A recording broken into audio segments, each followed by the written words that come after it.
Most people do it now.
Doing, and you'll hear a little bit more about it. He's also was the co-founder of LA2M 9 years ago, and we're really glad that those guys got together and formed this organization, that we continue to grow, continue to have great speakers come in, and it's really awesome. So we're glad you're here today to kick off the new season.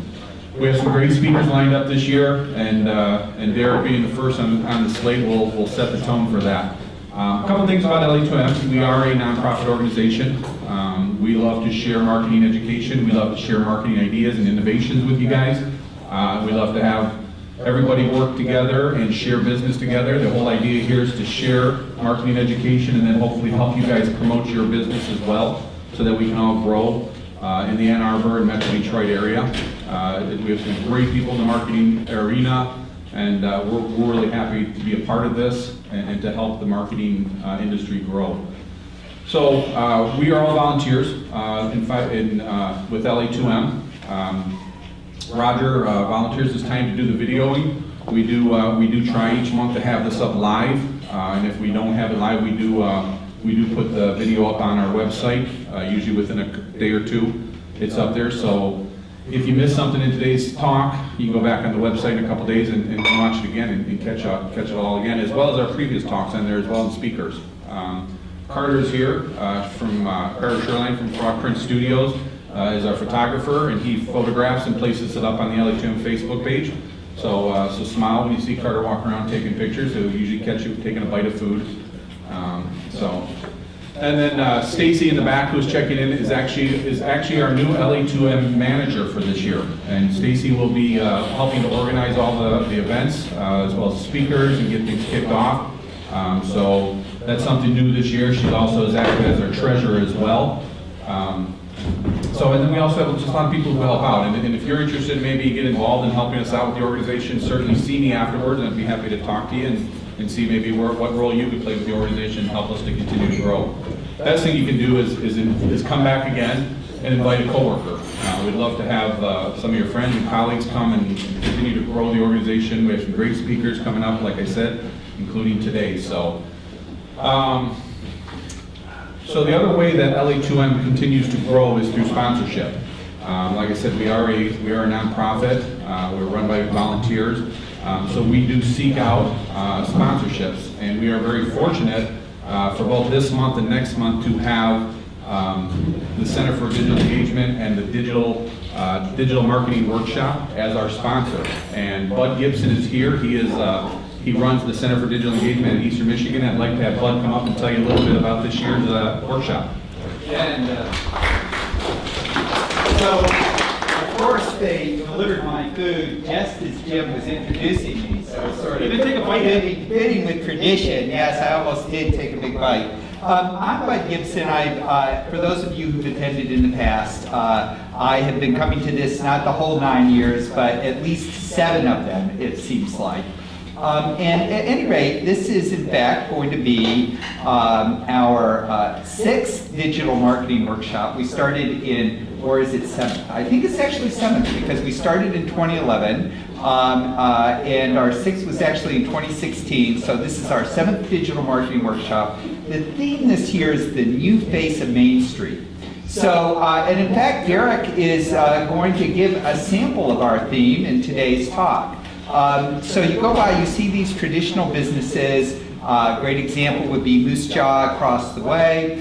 You think of it as a retail location. You go in there, you look around, you buy something, and you walk out. Well, the truth of the matter is Moose Jaw does 80% of its business online. It's really an online play. It was purchased by Walmart in the past year. We're going to have the CEO of Moose Jaw on one of our panels talking about the transformation of retail. We're going to have Jen Heyman, Director of Marketing for Zingerman's, although the way she goes through this rather convoluted way of saying Zingerman Service Network and so on and so forth.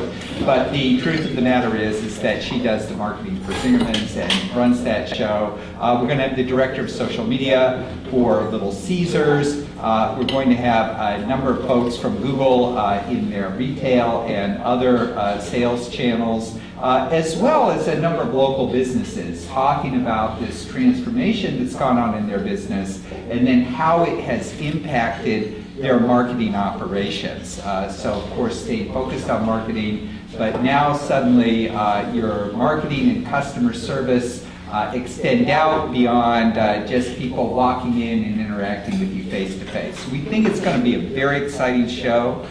We've been growing. We started off at somewhere around 100 attendees, and last year we had 255. All of that is really through word of mouth, organic growth. We are running a special.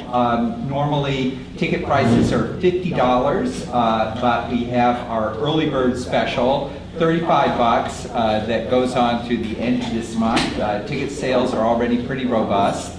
And we'd love to have members of the LA2M community join us. That's my pitch. Thank you, Bud. I highly encourage you to attend this workshop. It is phenomenal.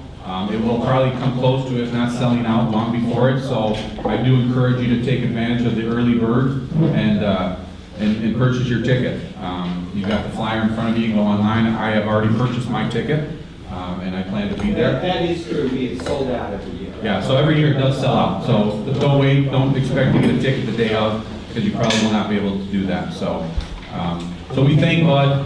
We thank the digital marketing workshop for being our sponsor this month. They are also sponsoring next month. If your organization would be interested in sponsoring a month here at LA2M, we'd love to talk to you. You can see me after the event, and I can share some information with you about that. So again, thank you, Bud. And I highly encourage you. Please take the literature, and I highly encourage you to attend. So. The real reason why everybody's here is we have a phenomenal speaker today. Like I said, in addition to being a co-founder of LA2M, Derek runs an organization here in town, Ingenex Digital Marketing, as well as has created an organization, a company called Fantelope, an app called Fantelope, and Derek's going to be sharing a little bit about the experience, the system that he employs to do the work that he's doing and to create the apps that he's doing. So I'm not going to steal any of his thunder. He has a lot to say. We're really happy that he's here. We've been waiting a few months for him to get here and free up his schedule. So would you please put your hands together and welcome Derek Mehraban.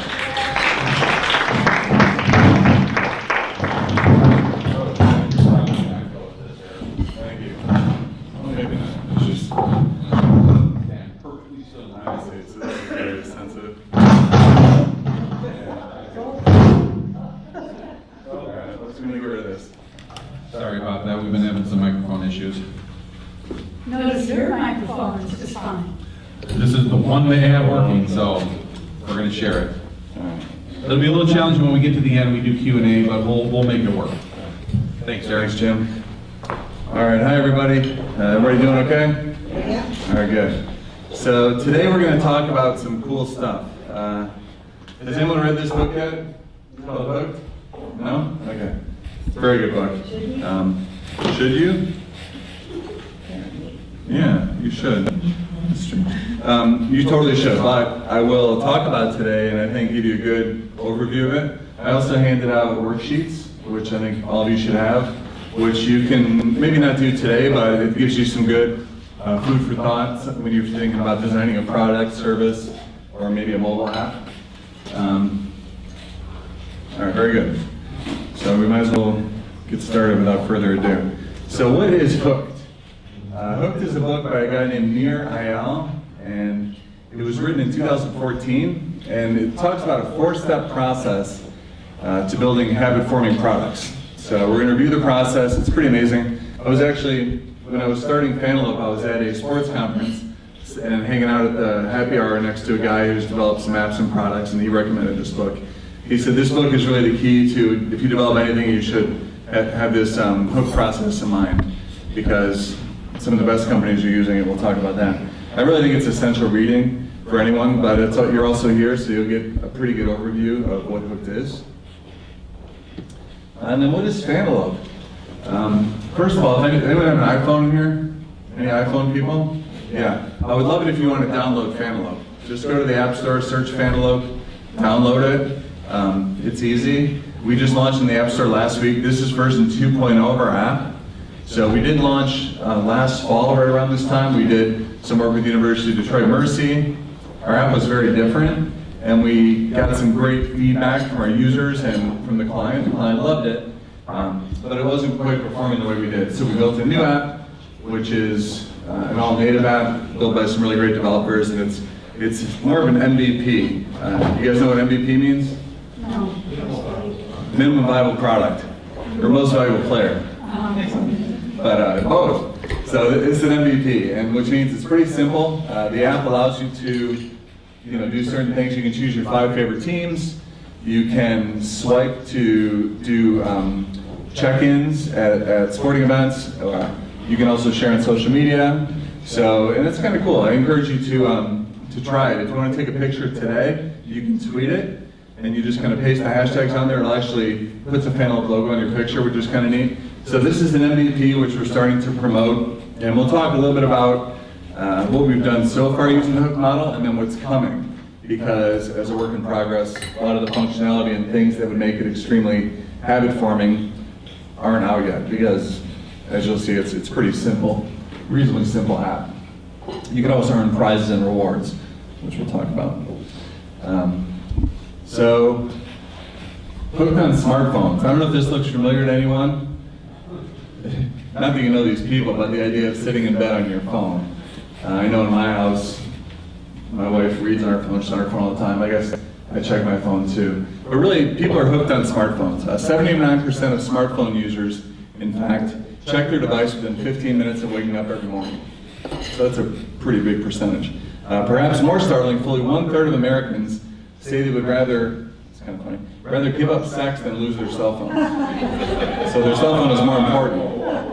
Yeah. Well, it's a lot, 1/3. A 2011 study suggested people check their phones 34 times per day, but industry insiders think the number's close to more of 150 times per day people check their phones. And I'm sure you're aware of this. A lot of the things we're going to talk about today, these habits, I know I exhibit, I'm betting you exhibit. So in some ways it's good to be aware of it, but then it's also good to think about how can it impact your products and your services in the future. And the point is we're basically hooked. There's no way around it. So the technologies that we use have turned into compulsions, if not full-fledged addictions. It's the impulse to check a message notification. You get a message on your phone, you want to check something. It's the pull to visit YouTube, Facebook, Twitter. and in just a few minutes, you just want to look at it for a couple minutes, then you find yourself for hours just scrolling and spending time on it. I'll tell you, even building this presentation, I was sucked towards social media distractions. It's a distraction. That's why in many ways it's good to turn off your phone, put it away, because it distracts you from the things you really should be doing. But it's an urge you feel throughout the day that you hardly probably notice. It's just kind of an undercurrent to open your phone, check your email, search for something. So cognitive psychologists define habits as automatic behaviors triggered by situational cues. Things we do with little or no conscious thought. That's an automatic habit. So you have to wonder, what makes these products so addicting? And I also kind of wonder, what came first, the chicken or the egg? Was the product naturally addicting, or did they really design it for that? I think there's a little bit of both. Here's kind of an example of how it works. Okay, the hooked process, it's a 4-step. The first step is trigger, and then it goes to action, circles around to reward, and finally investment. All right, so when you're thinking about the trigger, what internal trigger is the product addressing? What external trigger gets the user to use the product? Action, what is the simplest behavior in anticipation of reward? And then reward, is the reward fulfilling? Yet it has to leave the user wanting more. It can't fully satisfy them, they have to want more. And then the investment part, what bit of work is done to increase the likelihood of returning? So we'll describe those kind of process. But in order to win loyalty and create products that are regularly used, companies really need to learn what compels users to click, and also what makes them tick. So you really need to understand your consumer. In the marketing business, we talk about creating user personas. You need to understand what motivates them, and we'll look at some of these triggers that motivate people to take action. And then through consecutive hook cycles, so by going through this a few times, successful products will reach their ultimate goal of unprompted user engagement. People will just use it, all right? And bringing users back repeatedly without depending on costly advertising or aggressive messaging. So that's the goal. And really face it, hooks are everywhere. Whether it's your mobile app and looking at these little app icons that really make you want to click on them. You'll see it in sports, movies, games, even our jobs. Anyone play Candy Crush? Oh, Yeah? It's addicting. So hooks can be found in virtually any experience that burrows into our minds and really into our wallets. Here's more of a diagram of the hook cycle. So many, trigger, action, variable reward, investment. And entrepreneurs today, this is something you need to be aware of. Entrepreneurs today fall into the trap of building products that are only marginally better than what's existing. And they think that's enough. But really it's not. It's not enough to woo customers away from their existing products. When it comes to changing consumer habits, Harvard research says that it needs to be 9 times better. So not just slightly better, 9 times better. So if you're creating something that wants to be a competing product, it better be dramatically better. That's pretty big margin. And something to think about. So then you have to ask, okay, Google. Everyone use Google in here, I'm sure? Most of you? So is Google a habit-forming product? What would you say? Yes. Yes? Yeah. Yeah, I think it is too, because if you're a Google user, try switching to Bing. All right, they're almost the exact same thing as far as search results, but it's just dramatically different. We're used to the simple design of Google, we're used to just inputting search, so it's very habit-forming. And habits keep users loyal. So once people use Google, this is why it's so hard for other search engines to compete, is because they're so loyal and used to the habit of searching on Google, which I'm sure most of you can relate with. The other day, some website had me download Java or some to play TV, but I swear it downloaded spam on my computer all of a sudden, and then all of a sudden when I opened a browser, it was opening Yahoo search. Has anyone ever experienced that? Yes. Yeah, it's so frustrating. So I have to go search for it, and I really did. I searched everywhere to remove this crazy Yahoo search. It's crazy what's out there, and it seemed like a normal site that was asking me to download the Java. It was like I wanted to watch a football game or something, but anyways. So another company that we're all very familiar with, Amazon, okay? Very addictive, habit-forming. Obviously shopping is one form of things we like to do. But the interesting thing about Amazon, well, they want to become the world's one-stop shop. All right, so they want you to buy everything there, and they're doing a pretty good job of that. They're even talking about opening a second headquarters. I know Detroit's trying to pitch it, which would be great. But they're so confident in the ability to form user habits that they sell and run ads for directly competitive sites right in their search results. Have you noticed this? Here's kind of what it looks like. So if you search for Dell Computer, you can see they're selling ads right above the products they serve for competitors, a company called Recircuit. And customers will see the ad in their to grow $15 billion in annual insurance sales. And it started out at $3.4 billion before they started doing this. So this simple tactic of showing competing prices has generated a dramatic market share for them. And even for Amazon, people are so comfortable using Amazon as a price checking. As you can see here, they have a price check app. So when people are shopping at regular retail stores, they will use Amazon to verify or negotiate price. That shows that they really trust them as a, you feel like you're probably going to get the best price with Amazon. Do you guys feel that? Do you feel like Amazon's the best price? Yeah? Certainly the starting point. Starting point? Do you ever notice that things that are prime seem to be a little more expensive at about the same rate as the shipping would cost? It's kind of weird. But we still like Amazon. I love Amazon. I think it's a great product. And they're making very sticky products. Also, if you think about the hook cycle with Amazon, they're putting these new Amazon Dots in your house or Echoes, and they're really trying to repeatedly get you through the cycle. So really scratch that itch, okay? So a habit is when not doing an action causes a little bit of pain, all right? But we don't mean necessarily pain. We mean kind of a more similar to an itch, a feeling that manifests within the mind and causes discomfort until it's satisfied. You ever get that feeling? It comes, right? And that's why they teach meditation tactics and stuff to try and and mindfulness to try and avoid these, because these compulsive itches to do something to scratch that itch. And it could be to open Facebook, to check my email. Some of those people, they tell you only check your email in the morning, right, or in the evening. Ross, you do that, don't you? Yeah, but it takes discipline, right? It takes discipline. It's the same discipline it would take to go to the gym, to not check your email, because it's kind of satisfying to check your email. So habit-forming products are simply there to provide some sort of relief, which they do. And seeking pleasure and avoiding pain are strong motivators, and those are two reasons that people use products. All right, so the first step is trigger. All right, trigger is the first step, and external triggers are embedded within information. They tell users what to do next.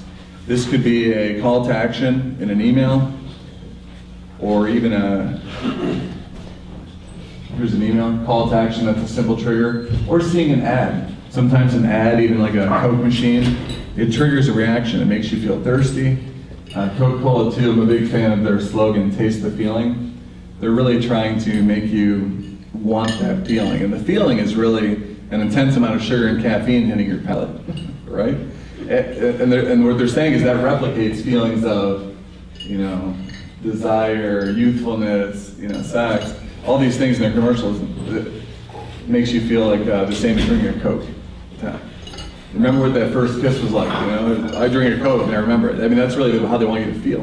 And they're pretty good at it. So also, there's different types of triggers, okay? So when brands are starting out, okay, so Fantelope, for example, I'll talk a little bit more about Fantelope towards the end, but you don't just automatically get people using your product. Some companies do, right? So when, for example, Facebook started, people just started using it and it spread. But companies today have to use paid triggers to get started, right? So paid Twitter, paid search, it's a good way to get started. You get some downloads, you get some traction, some exposure, because no one knows about your product, right? But the thing is it's not sustainable. So that's why your product needs to be sticky and habit-forming. Because if people don't feel like they want to come back on their own, you're in trouble. And a brand cannot continue to just drive traffic with paid. They can't, unless their margins are hugely high. But usually in this type of business, what we're talking about, it's not possible. So paid is kind of a Kickstarter to get people coming. Then there's also earned triggers. You've heard about this, earned media. Things like public relations, maybe being featured in the App Store, all right? That's really nice. There's different ways, viral videos. There's different things that you could put out there, and it's different type of effort. You could say it's free, but it also takes effort to get featured in multiple magazines, news articles. It's not easy to get featured on the App Store, so you kind of have to charm people and ask for things and send out press releases, etc. But that's earned triggers, which do work. And also relationship triggers, all right? This means people tell you about it. This often happens when a new restaurant opens in town, right? So a new restaurant opens, so the new lunchroom, for example. Any vegetarians in here? Or people like vegetarian food, vegan? So the new lunchroom opens, right? So Melissa tells me about the new lunchroom opens. I tell someone else about it. The new Cosmo just opened. I tell everybody about that because I love Cosmo. I'm actually kind of bummed they're only doing dinner because I'm usually not here for dinner, but it's okay. But that's relationship triggers. But also when PayPal started, okay? So people started sending money to people, all right? So the early adopters started using PayPal and sending money. And if you send me money, I'm probably going to join that site in order to get the money, right? So the viral relationship. Like, I trust you to send me money. I'm going to download it. I'm going to, create an account. Also, Facebook is a great example as they spread from college campus to college campus of kind of a relationship trigger. My friends are using it. I'm going to start using it. Somebody was just telling me about an app called Pocket Points. Has anyone heard of that? Anyone? It's for the high school kids. I guess it was real popular last year in high school. Basically, if you keep your phone in your pocket, you earn pocket points, right? So they're trying to keep the kids from going on their cell phones all day. And they said it just spread like wildfire, but then it died out because they didn't have enough good promotions. So that just shows, things live and die. Things come and go. This book actually is from 2014. It talks a lot about Zynga and Farmville. You remember some of those Mafia Wars, some of these different games that I don't even know if they're still around today. Anyone still play Farmville? Is that still popular? I think so. A little bit? A friend. A friend of yours does? Yeah. But that was an example of a spike and a huge spike and then kind of a, that's why game developers keep developing new games because people come and go. So in order for a relationship trigger to work, you really need kind of an engaged and passionate user base. And then they'll enthusiastically share and be an advocate for your brand. And then also own triggers. These are examples of things that people opt into. So if I opt into your email list, if I download the app on my phone, then the trigger is owned, meaning your app is in my phone, I'm getting your emails. These are things that, when you want to get people in, so let's say we use paid to get people in, we really want them to opt into our triggers here, because then we can trigger them through our existing services. We don't have to pay for it again, right? So they really prompt re-engagement, own triggers. All right, so external trigger is only the first step. The ultimate goal of all external triggers is to propel users into and through the hook model so that after successive cycles, they don't need further prompting from external triggers. When users form habits, they are cued by a different trigger, internal ones. All right, so you start with external, you have to start somewhere, but eventually it becomes an internal trigger, and we'll talk about those right now. So here's some things right now. So when people are bored, they might seek excitement and turn to dramatic news headlines. Like honestly, I Google Trump a lot, right, just to read whatever's going on. Dramatic news headlines, I don't read the news that much. I kind of believe that ignorance is bliss. But sometimes I just dabble in it. And then when we feel overstressed or we seek serenity, so we may want to go to Pinterest and just kind of look at pretty pictures for hours, right? It soothes us. If we're lonely, right, we might go to Facebook or Twitter to provide instant social connections. This is an example of, internal triggers. I feel a certain way, which means I'm going to do a certain behavior. And they actually did some research where they studied college students, and the ones who visited the depression center at the university had a much higher rate of internet usage because they had more negative feelings, which caused them to go to Facebook, check their email, whatever, go online shopping, whatever that is. So it's pretty powerful. That's kind of an internal trigger. Also, to ameliorate the sensation of uncertainty. So if you don't know the answer to something, you can go to Google and find out. You can go to Siri, right? It eliminates that feeling of I don't know. Also, email. You can really think of email as the ultimate habit-forming technology. People check email, it makes them feel validated, it makes them feel important or even alive. And that's probably one of the most frequent things that people check. You wouldn't think of it as a technology or a product, but it is. It's something that we're all kind of habitually used to. And once we're hooked, using these products doesn't always require a call to action. It's just an automatic response. You feel a certain way, you respond. You don't even notice it, it just seems like regular day, that's what's happening. And that's what great products achieve by making them habit forming. So the ultimate goal of a habit-forming product is to solve the user's pain by creating an association so that the user identifies the company's products or services as the source of relief, all right? Rolate spells relief. Facebook spells relief. You know, you want your product to become the source for that relief. So kind of what we have to do is we have to figure out what is the pain that the consumer is feeling, and then how do we solve it? And that's that matching that happens in the hooked model. All right, so one of the ways to do that, you guys are familiar with the 5 whys method. So this came from actually the Toyota production system, and it's the process of asking why 5 times, okay? So I'm just gonna run you through a brief example. Talking about email. Let's say we're launching a product called email, all right? So we're trying to figure out what's the motivation for the person. And this is Julie, and she is a mid-level busy manager, okay? So question 1, why would Julie want to use email? Answer, so she can send and receive messages. Well, why does she want to do that? Because she wants to share and receive information quickly. Excuse me. Why does she want to do that? To know what's going on in the lives of her coworkers, friends, and family. Why does she need to know that? To know if someone needs her. Why does she care about that? Well, she fears being out of the loop, okay? So then you finally get to something, which is fear. So it took you 5 whys to get that she fears being out of the loop. And fear is a powerful internal trigger. It's a real strong motivator. And then we can design a solution to alleviate Julie's fear, okay? Does that make sense? Am I making sense? Okay. I know I'm talking a lot. I try and cram a lot of information. We're about halfway through our slides. I think we'll make it. Okay. So triggers cue users to take action as the first step in the hook model. There's 2 different types. External triggers, which the information for what to do is within the trigger, and then internal triggers, which are more feelings and emotions that cause us to take an action. And also negative emotions are frequently internal triggers.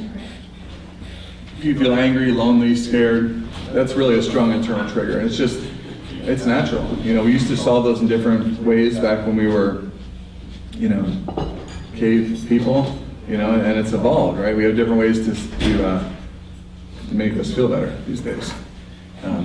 So to build a habit-forming product, makers need to understand which users' emotions may be tied to internal triggers and know how to leverage external triggers to drive the user to action.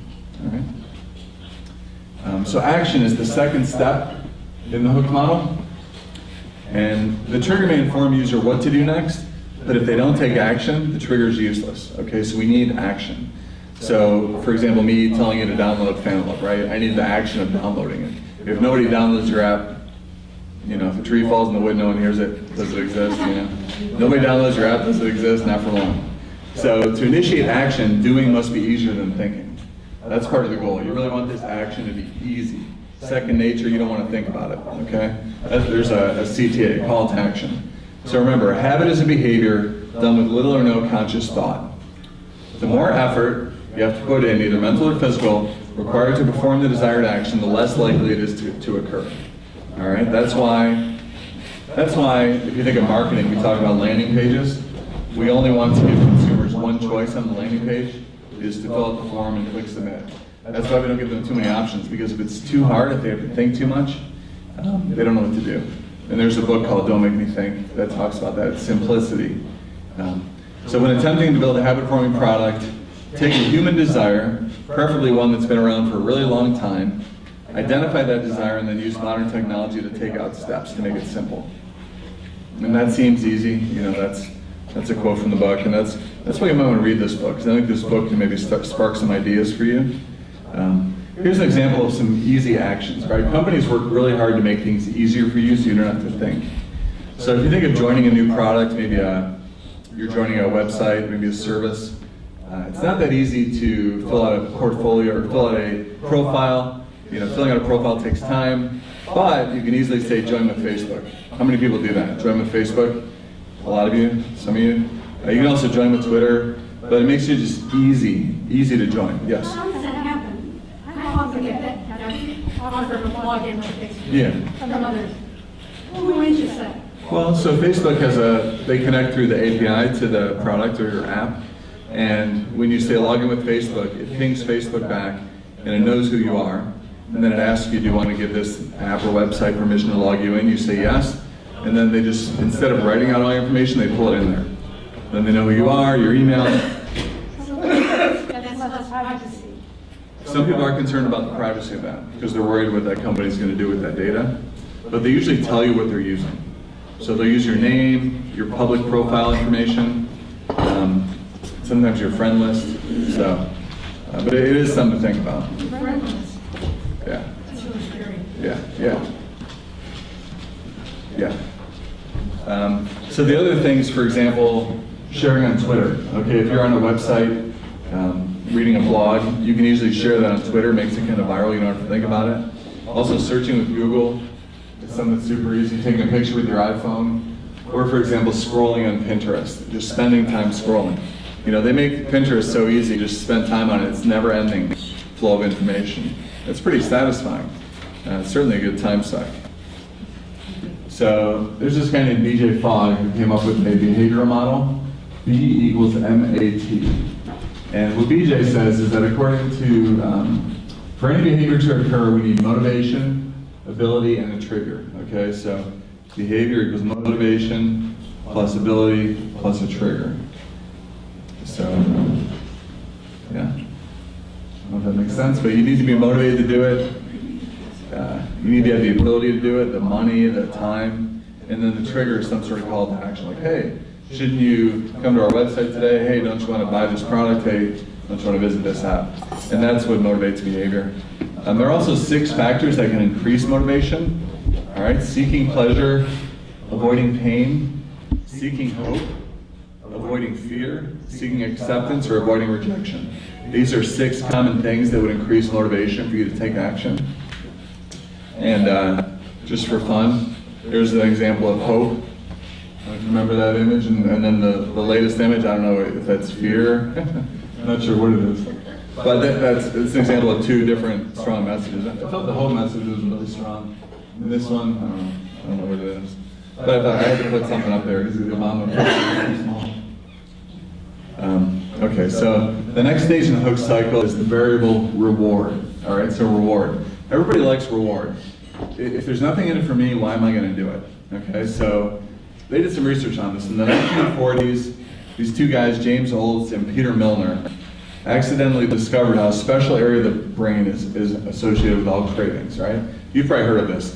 They attached an electrode to the mouse's brain that every time they went and hit a button, it stimulated that part of their brain. Okay, it made them feel good. The mouse had a little mouse orgasm, whatever the mice do, I don't know. It was like taking a hit of cocaine, but you can't give cocaine to a mouse too easily. So anyways, they pushed the button and it would hit. And the mouse did all types of things to get that button. Like, it would not eat, it wouldn't sleep, it wouldn't drink water, it would run across the electrical fence. I mean, that mouse was desperate to get the button. So these guys really feel like, you know, sorry. Oh yeah, so the mouse would do all types of things to get they became hooked, all right, they became hooked, I apologize. Here's another example of variable reward, all right, casinos, all right?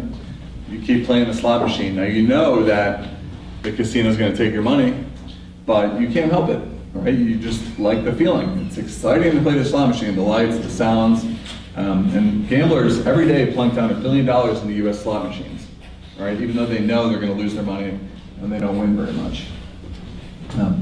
So a few years after the mice test, all right, we decided to test it on humans. Not me, but some other scientists. And what they did was they had people gamble while in an MRI chamber, right? So they could scan their brain. And as they were gambling, as they were, you know, making the wagers or whatnot, their levels spiked dramatically. Okay. But once they got the reward of the cash payout, it went down. So I'm getting a little off here, but yeah. Oh, yeah. I'm sorry. So what they're saying is that it's not just the pleasure center; it's more the excitement and anticipation of solving a craving. Okay. So there's other things that might feel this way. Okay. Besides pushing the button to get the reward, it's also things like, delicious food, a bargain, even our digital devices, they all kind of stimulate that same feeling that makes you want to go hit the button again and again, right? So it's really the craving, alleviate the craving. I think that's what they discovered. So it wasn't just that they were figuring out the pleasure center, they were really figuring out that the stress of desire in the brain compels you to do things. It's the act.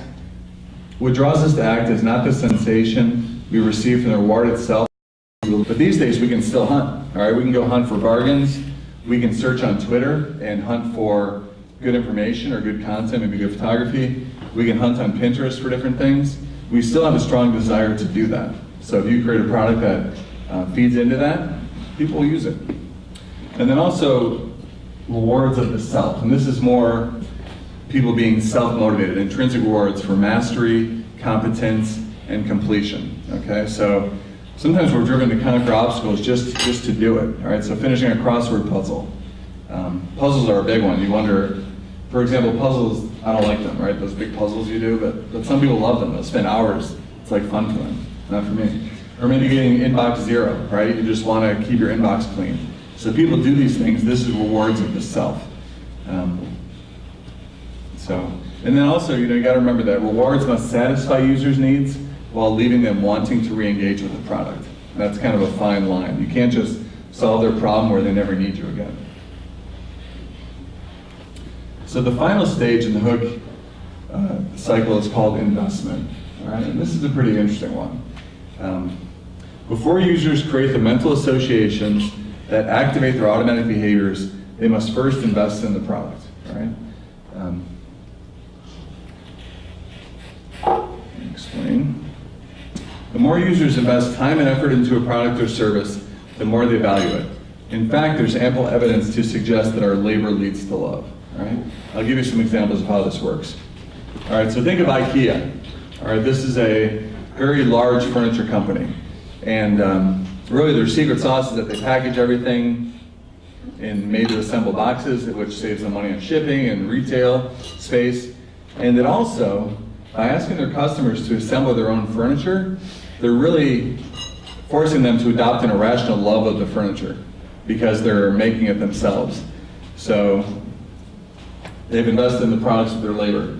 And it's brilliant. So you wouldn't even think about that, but it's part of, because they built it, they certainly wouldn't want to throw it away or sell it. So in the investment phase, you're asked to do a little bit of work, all right? Users are prompted to put something of value into the system, which increases the likelihood of them using the product and then going through the hook cycle again. So to achieve intended behavior in the investment phase, the product designer must consider whether users have sufficient motivation and ability to engage in the behavior. You notice the investment phase comes after the reward. All right, the book talks about reciprocity. So because you're getting a reward from the service, you're willing to spend a little time and invest in it. And this could be, for example, iTunes, right? When you download songs, you choose music, you make playlists, you're helping iTunes become smarter.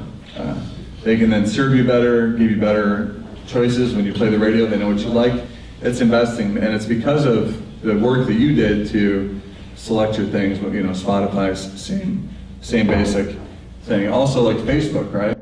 So you're investing because you build your Facebook page, you share photos on there, you share your life and your memories, and then Facebook has you, right? You're not going to want to leave because you've invested so much in it. It's such a digital diary of your life. You're not going to leave. Makes it hard. Same with Twitter. Some people have a huge following on Twitter. How are they going to go build that following somewhere else? That's very costly. You think people like Conan O'Neill, some of these guys that have millions and millions of followers, it makes Twitter is going to last because they're not going to leave. So once you invest in it, once you build your LinkedIn profile and add all the data, and if you notice on LinkedIn, every time you go there, it tells you to add more information. What they've realized is that the more you invest in your LinkedIn profile, the more you'll go there and the more valuable it is. So that's why they keep saying, oh, add this, add this, add this. Because every time you do that, it's an investment and you're committing to the product. So it's pretty, here's Twitter, but it's pretty interesting psychology. The more you're going to get them to invest, it's kind of like Yeah, it's kind of like, I run a digital agency, and one of the things you can do to have customers, when we're pitching new business, we have them invest, right? Because if there's no investment, then they don't feel, so we have them come out to our offices for business pitches. That's an investment. Another you can do is, maybe you're trying to sell them a big product down the road, but you can sell them maybe just a $5 or $10 product, because that changes the feeling. They bought something from you, they're more likely to buy again. This book talks a lot of research about that. Once somebody buys a little something from you, they're more likely to do it again. These people that sell the papers around town, I feel like they've got me hooked. They I don't know if they know the hook model is, but you give them $1, next thing you know, you're gonna give them a $5. Maybe I'm just too generous. But it is recommended that you progressively stage the investment you want people to make, okay? Don't just go with a huge investment right off the bat. So you want to give them small chunks of work, starting with small, easy tasks, then building up to the harder tasks during successive cycles of the hook cycle. Make sense? So ultimately, habit-forming products create a mental association with an internal trigger. And to create the habits, users must first use the product for multiple cycles. So this is something we want people to go through over and over and over. And when they do that, then it becomes a habit. Therefore, external triggers must be used to bring users back around to start another cycle. And also, habit-forming technologies leverage users' past behavior to initiate an external trigger in the future. So products like Tinder, okay? Every time you swipe and make a match, it sends an alert to you, it sends an alert to the other person. Those are external triggers. Also on Snapchat, every time you send and receive a Snapchat, it's an external trigger to open the Snapchat again, respond back. It's just very addictive. So sites like this really, once you play with it a little bit and invest, you're causing more triggers. So that's just a cycle that goes around. So in summary, the investment phase is the fourth step of the hooked model. Unlike the action phase, which delivers immediate gratification, the investment phase is more the anticipation of rewards in the future. You invest because something's going to come in the future. And then investment comes after the reward phase, when people are primed to reciprocate. And also investments increase the likelihood of users returning. By improving the service, the more it's used, they enable the accrual of stored value in the form of content, data, followers, reputation, skill. And investment increases the likelihood of users passing through the hook cycle again, loading the next trigger to start the cycle. And each pass through the hook cycle helps shape user preferences and attitudes. And with enough frequency, a habit is formed. That's 1248. I have some thoughts on how Fantelope is habit forming. We are using the hook cycle. Did anyone download Fantelope? Anyone? Thank you. Yeah, try it out. I'd love some feedback. Like I said, it is an MVP product, but we are using triggers to get people there. Paid media, PR, we have social ambassadors program going to universities. So we have external triggers. Also universities will start to promote it. University of Detroit's back on board. And then action, in the app you can social share, check in, eventually be able to invite friends. You'll be able to do a lot, and then earning rewards and points.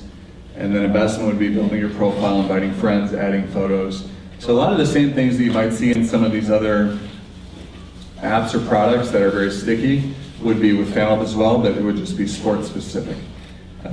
And because it's 12:50, I'll stop there, and yeah, that's it. Thank you.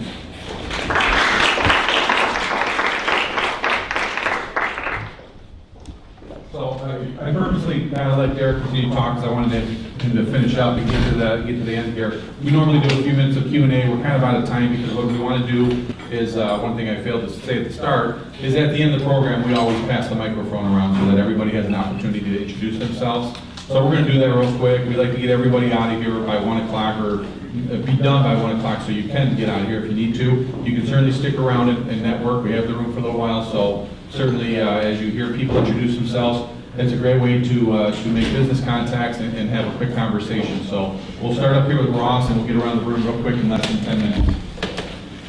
Hi, I'm Ross Johnson from 3.7 Designs, which is a design agency, and we work with clients to create delightfully engaging web experiences.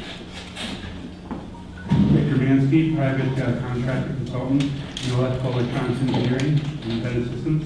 I help companies develop prototypes for the future products. for consumers in the industry.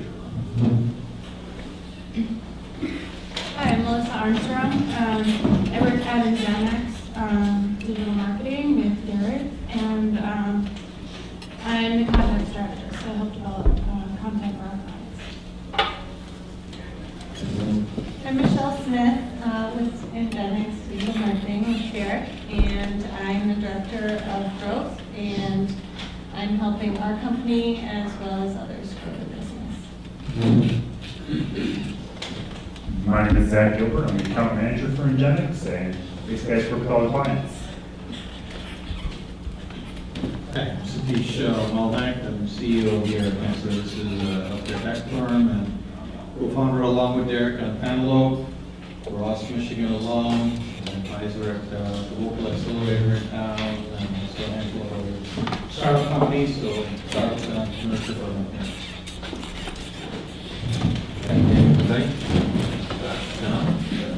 My name is Matt Aldrich. I work with MLive here in Ann Arbor.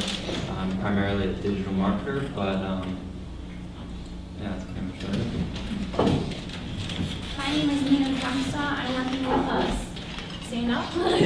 I'm working with the Center of Digital Engagement with Bud. This was my first time attending today. I'm helping with the digital marketing workshop, that nice little flyer you all got. So thanks for having me today. Hi, thanks, Derek. Love to hear great ideas. My name is Linda Baker. I work with JBS, which is a nonprofit, and I do business development and partnerships within the community. My name is Jeff Jackson. I'm a marketing director for a company out in California, and I just heard about this group through a mutual friend, and so I've been to say.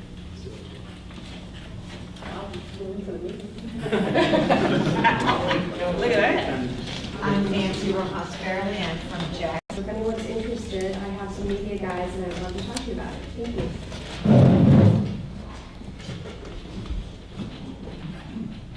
I'm Bud Gibson. I'm Nina's professor. She started off with Van here. By the way, we sold 2 tickets during the event. I was being addicted to email. And so there we go. Oh, you, sorry. Hi, everybody. My name is Megan Roy. I work for Otter-based technical staffing. We're in the Livonia area, but we like to get out in the community once a month, go to things like this and learn more about the types of positions that we recruit on. And I've worked on a couple of mobile developer roles, and I thought this might be something to learn a little bit more about. I am Marcy Greenfield. I have a company called Saver Ann Arbor that I lead walking tours around town. I also have an app that I created with some of my tours on it that people can download for free. And I have recently just refocused a little bit, and I'm working on B2B and team building, and nothing like a little bit of fresh air and tasty food to ignite your team. So I've shifted in a little different direction than just visitors and tourists coming to town. Hello, I'm Samantha Potter. I'm with the Ann Arbor Area Transportation Authority, and I handle my team marketing, social media, press releases, a little bit of everything.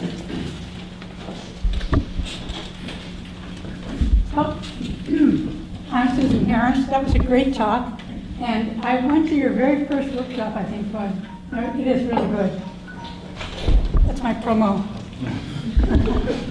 I'm Roger Rayle. I'm a venture catalyst. I help with a lot of the networking groups in the entrepreneurial community. Also run Ann Arbor Video Interest Group. We're into it's been more than 3.5 years, right, Carter? So since it's Wednesday, second Wednesday of the month, that's when we meet.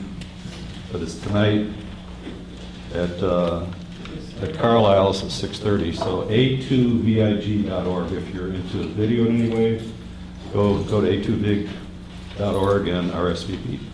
Thanks. I'm Carter Sherline, Frog Print Studios, and I'm a commercial editorial photographer, videographer, drone pilot.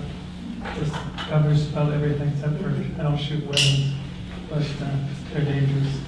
But I do portraits, shoot products, anything from microscopic up to buildings, and they shoot a lot of running and golf. So if you're getting either of those, you've probably seen me.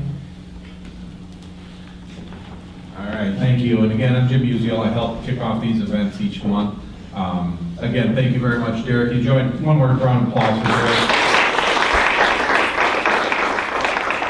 It's awesome when our speakers can share, and especially I know Derek pretty well, and to hear him talk from the heart. I know Derek lives all the stuff that he's talking about here today, and I know he's experienced the ups and downs of business in many different facets of the industry. So, we really appreciate you taking the time to be here, Derek, so thank you. Thank you everyone for being here. We have a great speaker coming up again next month. We have Bilal Saeed from Packmode Media. He will be here, and it's the second Wednesday of every month we're here, so October 11th we'll be here, same time. We'll hope that you'll share with your coworkers. If you're here for the first time and you're not going back to California, you stick around here. We'd love to see you guys again here next month.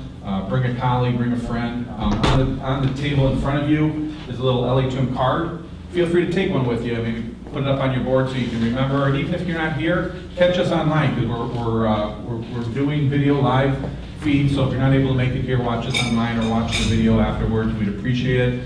Like us on social media, share on social media. At LA2M, hashtag LA2M. We would appreciate that. I know a couple people came in late at the end there, so if you wouldn't mind seeing me before you guys leave, I'd appreciate that. Otherwise, everybody have a wonderful day. You can stick around and meet each other, and we'll see you next month. Thank you. Thanks, Jim.